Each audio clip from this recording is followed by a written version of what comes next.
sipas saj normalisht edhe pse Kosova është një vend I vogël edhe me problemet që I ka, ajo beson që duke pas parasysh përvojat që ka kaluar Kosova, sidomos post lufta, po them, gjithë procesi I shtetë ndërtimit,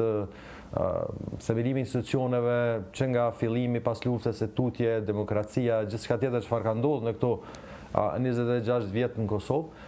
janë një përvojë mirë të cilën sipas zonës Osmani Kosova mund ta ofrojë si pjesë e kësaj organizate që në parim do të hynte në punë dhe do të kishte kontribut të madh në konflikte tjera, në këtë rast përfshi edhe problemin dhe situatën e Gaza dhe le të themi rikthimin dhe rindërtimin e saj. Kështu që në përgjithësi është parë si pozitive Esmerola, realisht reagime konkrete nuk është se kemi pas nga le të themi as nga kryeministri në detyrë, po as nga liderët e opozitës, përjashto këtu zotin Haradinaj, I cili po ashtu e ka mirëpritur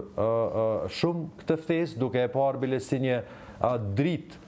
të shprehse për Kosovën, pra ftesa që I është bërë Kosovës dhe zonës Osmani, pra që realisht me gjithë këtë idenë që tashmë po themi edhe deri ku mund vrejet, pra qarjet që kishte qeveria Kurti me SBA-n, problemet, mospajtimet, edhe për zonin Osmanin parem, edhe pse nuk I ka përmend këtë pjesë, por edhe për zotin Haradinaj, që kanë qenë po themi 2 njerëz që janë deklaruar pak a shumë rreth kësaj, e shohin si një dritë shprehse që realisht SBA-ja po kthehet ka Kosova, po ashtu edhe nga Shqipëria, edhe po ashtu kjo tregon pak a shumë se sa të rëndësishëm për SBA-n janë edhe Kosova e Shqipëria, por në këtë rast sa e rëndësishme pastaj është për Kosovën dhe Shqipërinë që ta marrin një ftesë të tillë dhe të jenë pjesë e shteteve themeluese të një organizate që synon të sjellë paqe në shumë vende të botës, për fillimisht normalisht duke qenë Gaza si cak kryesor. E kuptoj. Kosovë përgjithësi edhe nga le të themi në debatet politike publike është pasi një normalisht është mirëprit edhe është pasi një zhvillim shumë pozitiv. Çfarë ndodh tani? Ka nevojë për ndonjë ratifikim në parlament, ndonjë akt tjetër që duhet të ndërmarrë në Kosovë, apo mjafton vetëm fjala e zonjës Osmani? Po pyes duke parë çfarë po ndodh në Shqipëri, se si janë procedurat. Po, normalisht,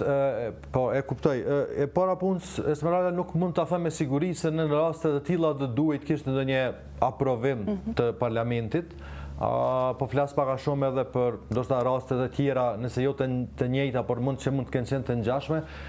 Në parim zonja Osmani, këtë rast presidenti apo presidentja e vendit në Kosovë, në bazë kushtetutës është edhe shefi I politikës së jashtme, dhe duke pas parasysh këtë kompetencë që ka,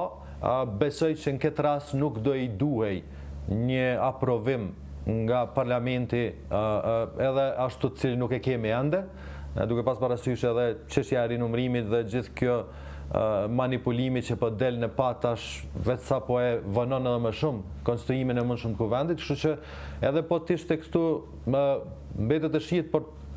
do I duhet kohë për një gjë të tillë, nëse veç ka nevojë, por me sa të paktën di unë,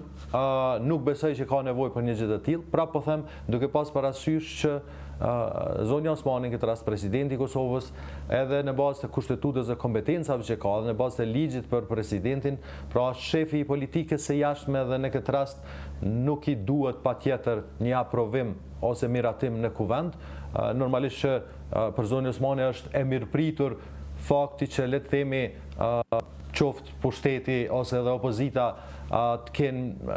mbështetje dhe ta mirëpresin një ftesë të tillë që për të do të ishte le të themi një farë lloj fuqie edhe më e madhe që të shkojë atje në një farë forme duke prezantuar Kosovën dhe jo ndoshta qëndrime të ndara sa i përket kësaj.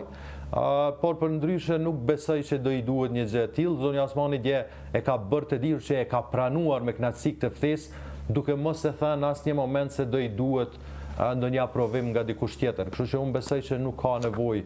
për një gjë të tillë, pra gjithçka çfarë mbetet është koha kur do të ftohet zonja Osmani që të marrë pjesë atje.